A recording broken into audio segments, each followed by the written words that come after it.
Oke, ini part 2 ya. Jadi setelah kita paham jenis data kita itu data seperti apa, apakah free text atau unstructured data, atau data kita semi-structured atau structured, kita udah tahu nih jenis data kita apa, sehingga kita bisa menentukan teknik coding di MaxDB-nya seperti apa.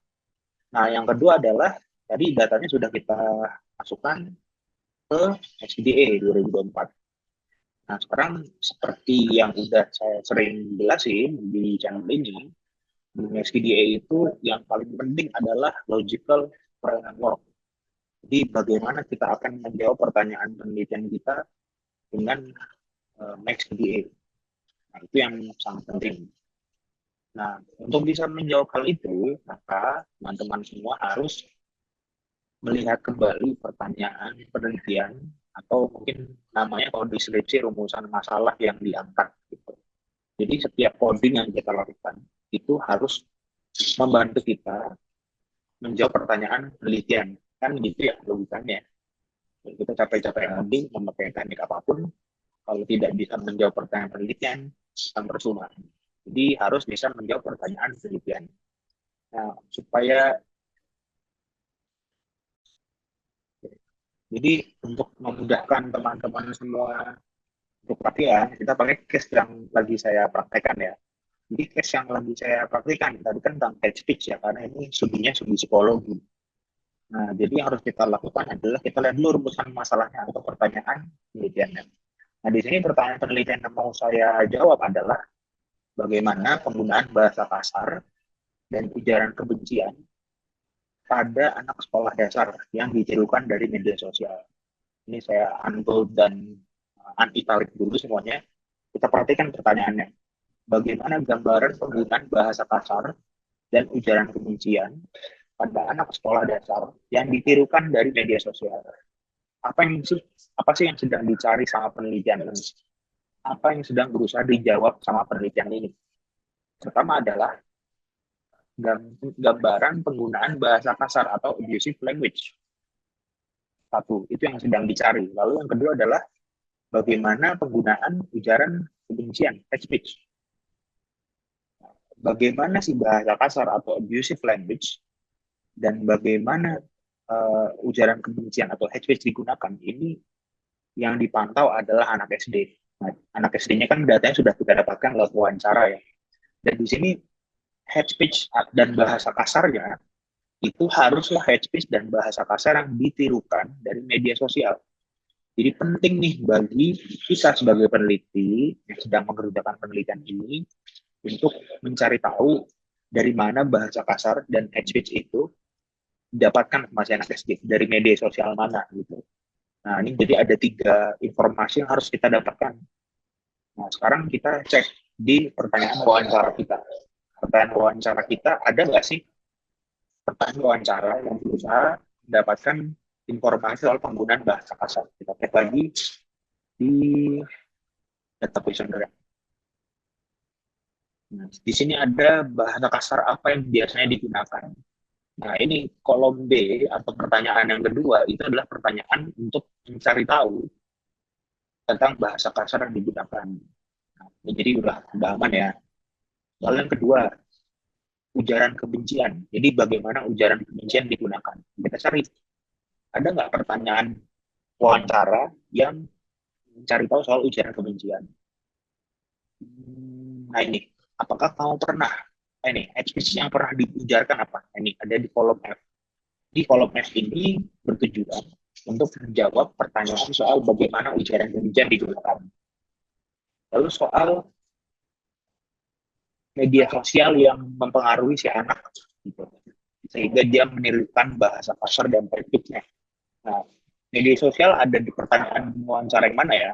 Nah, di sini ada, kita tinggal lihat aja jawaban wawancara yang isinya adalah nama medsos. Nah, di sini ada 2 kolom, kolom C dan kolom D. Kolom C, bagaimana kamu mengetahui bahasa kasar untuk pertama kali?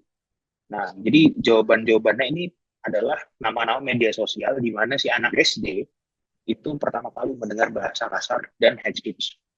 Nah, jadi ini clear banget ya. Ini media ini adalah pertanyaan wawancara untuk membantu si peneliti menemukan dari mana sih media sosial yang eh, banyak bahasa kasar dan hate speech-nya, sehingga si anak kecil itu, anak SD itu menjatuhkan. Nah, terus yang D gimana? Media sosial apa yang biasanya kamu gunakan? Ini adalah media sosial yang digunakan nih sama eh, si anak SD-nya kayak gitu. Nah, jadi dari sini kita udah bisa dapat 3 kolom, di mana 3 kolom itu sangat krusial untuk menjawab pertanyaan penelitian kita. Kolom B, kolom C, dan kolom F. Gitu. Sekarang kita masuk ke SDN. Teman-teman di sini ada code yang sudah tercoding otomatis ya. Jadi ada nama dan sebagainya. Ini kita biarin aja, nanti akan kita hapus. Ini akan membantu kita untuk melakukan coding. Cuman sekarang dibiarin aja. Sekarang kita bikin code sistemnya. Nah, kalau penelitiannya seperti ini, enaknya kita bikin code system menggunakan pertanyaan wawancaranya. Sorry, pertanyaan penelitiannya. Nah, pertanyaan penelitiannya kan sebenarnya ada satu kalimat, cuman terbagi menjadi 3 tujuan. Jadi mengetahui bagaimana bahasa kasar, mengetahui bagaimana ujaran kebencian, dan dari mana mereka mendapatkan ini. Nah, jadi kita fokus dulu di penggunaan bahasa kasarnya. Nah, di sini saya akan bikin code yang namanya penggunaan bahasa kasar. Oke, lalu yang kedua adalah code yang intinya penggunaan hate speech. Lalu yang terakhir, media sosial yang mempengaruhi. Ini, jadi ini kita kasih aja warnanya beda-beda ya, biar identik. Merah, hijau, ini kuning gitu. Nah, kita punya 3 code utama nih yang akan kita pakai untuk ngoding gitu. Nah, kalau pertanyaan nih, wawancaranya tadi atau data wawancara jenisnya adalah structure atau semi structure, itu kan kita tadi akan melakukan autocode ya, jadi tidak membaca salah satu. Nah, oleh karena itu di BSD-nya kita sudah bisa langsung membuat subcode-subcode nih. Nah, subcode-subcode itu dari mana? Subcode-nya adalah dari jenis jawaban yang muncul kayak gitu. Tuh. Jadi jenis jawabannya akan menjadi subcode. Nah, lalu yang akan kita lakukan sekarang, kita harus melakukan autocode. Sekarang kita lakukan autocode yang gampang dulu aja ya. Jadi dari mana kita akan mengautoput data tentang dari mana si anak SD mengetahui bahasa kasar untuk pertama kalinya. Gitu. Oke, sekarang kita akan melakukan autoput di sini. Berarti yang akan kita tembak adalah ini nih, pertanyaan nomor 3 nih. Ya. Nah, caranya gimana? Kita masuk ke analisis. Nah, ini text search dan autocode. Lalu text search dan autocode. Nah, di sini kita lihat nih, di sini kita harus memasukkan keyword untuk melakukan coding. Karena yang akan kita tembak adalah kolom C, kita lihat semua kalau semua jawaban di kolom C itu nama media sosialnya diberi angka 1. Nah, jadi kita masukkan TikTok 1, ada TikTok 1. Tembak kayak gini ya, lalu run search. Nah, ini MCDA akan mendeteksi seluruh data yang ada kata-kata TikTok 1-nya. Nah, yang harus kita lakukan adalah kita klik autocode, lalu kita bikin new code. Autocode result with new code. Terus di sini kasih nama code-nya TikTok. Ya, oke.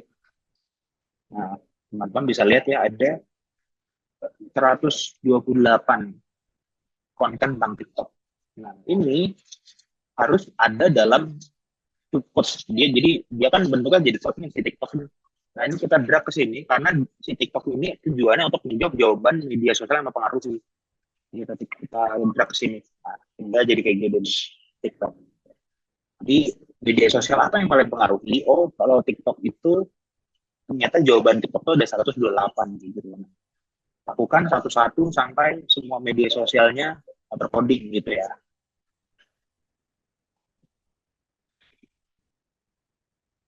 Nah, kalau misalkan sudah semuanya di coding, nanti hasilnya kan seperti ini ya. Jadi di code media sosial yang terpengaruhi, kita akan punya 6 subcode.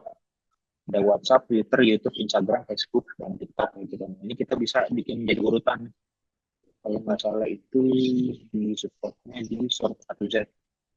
Sorry, saya lupa nih. Di referensi kalau nggak salah descending ya. Nah ini yang paling banyak TikTok, lalu YouTube dan sebagainya. Nah, lalu kita sekarang jawab pertanyaan penelitian lain yang ada di code lainnya, yaitu code penggunaan bahasa kasar dulu deh, karena penggunaan bahasa kasar tadi kan pertanyaan yang pertama.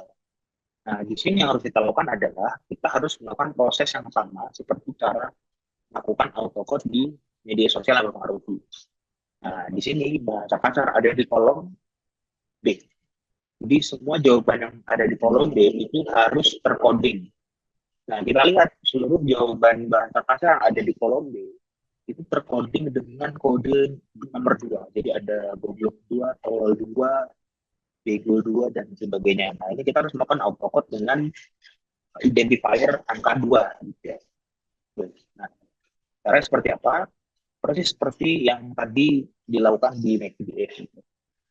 Jadi kita ini ya, masukin misalkan di sini bego 2 dulu ya. Udah dapat kan nih? Angka 2, autocode. Lalu autocode result with new code. Ini itu. Oke. Ini ada 100 code ya. Nah, ini tinggal kita drag lagi seperti tadi di penggunaan bahasa kasar. Gitu kira-kira. Nah, lakukan semuanya sampai selesai.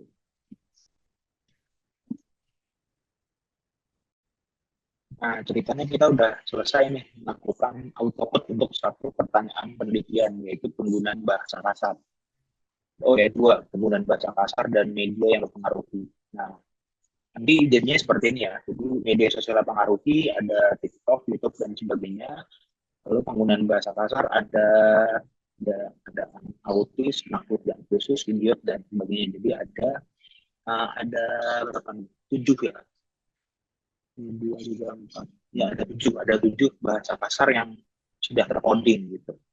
Nah, eh, dalam penelitian ini disebut raw data. Jadi ya autis disebutkan 2 kali, idiot disebutkan 9 kali. Nah, ini raw data. Nah, tugas peneliti untuk bisa menjawab pertanyaan penelitian yaitu bagaimana penggunaan bahasa kasar ini dipakai. Kita harus merubah data raw ini menjadi yang namanya data agregat gitu ya. Jadi bahasanya bisa macam-macam ya. Ada kalau di ilmu data biasanya berdata agregat atau data consolidate. Gitu. Nah, tapi gampangnya data yang ada 7 ini harus kita lihat polanya. Ini kan ada 7 subcode. Bisa nggak kita bikin simple? Dari 7 subcode ini sebenarnya jangan-jangan ada kesamaan. Contoh misalkan ini autis, anak berkebutuhan khusus, dan idiot. Ini adalah bahasa kasar yang kesamaannya sama-sama mengejek fisik seseorang gitu. Atau di sini saya punya catatannya. Jadi menghina identik, menghina fisik gitu ya. Menghina ya fisik ya. Ya, kesehatan, bisa fisik, sesuatu yang tidak bisa dirubah secara fisik gitu. Jadi itu kesamaannya. Nah, karena ini sama, kita bikin support baru. Jadi misalkan menghina keadaan kesehatan gitu ya. Jadi semua support yang memiliki konteks atau ide besarnya adalah menghina keadaan kesehatan, itu kita join di sini. Caranya gimana? Caranya kita merge draft, lalu di sini sampai ada tulisan merge, lalu ide juga. Nah, ini sampai dia terhubung semua gitu. Nah, setiap code yang di Mars itu kan menghasilkan lambang plus kayak gini. Ini kita hapus aja. Oke. Oke. Nah, lalu Kita cari lagi polanya. Jadi kita udah dapat pola menghina keadaan kesehatan. Ada lagi nggak sih pola pola bahasa kasar yang lainnya? Coba kita lihat di sini kata bego, tolol, dan goblok. Nah, tiga kata ini itu adalah penggunaan bahasa kasar yang sebenarnya polanya sama, yaitu menghina kecerdasan seseorang atau menghina kualitas otak seseorang. Gitu. Jadi kalau kita dihina seperti ini, intinya orang yang menghina itu pengen ngatain bahwa kita itu tidak punya otak gitu ya. Nah, jadi anggaplah di sini kita tulis menghina kualitas pikiran gitu ya. Nah, nanti coba teman-teman yang punya ide lebih baik silakan ini ya, eh, silakan bikin versi masing-masing aja. Lalu sama ini kita drag, lalu kita merge, drag, lalu merge, drag, lalu merge. Oke.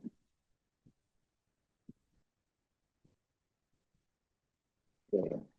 Nah, lalu kalau kalau kata kasarnya bangsat itu sebenarnya tujuannya kan menghina menghina perilaku ya, perilaku seseorang gitu.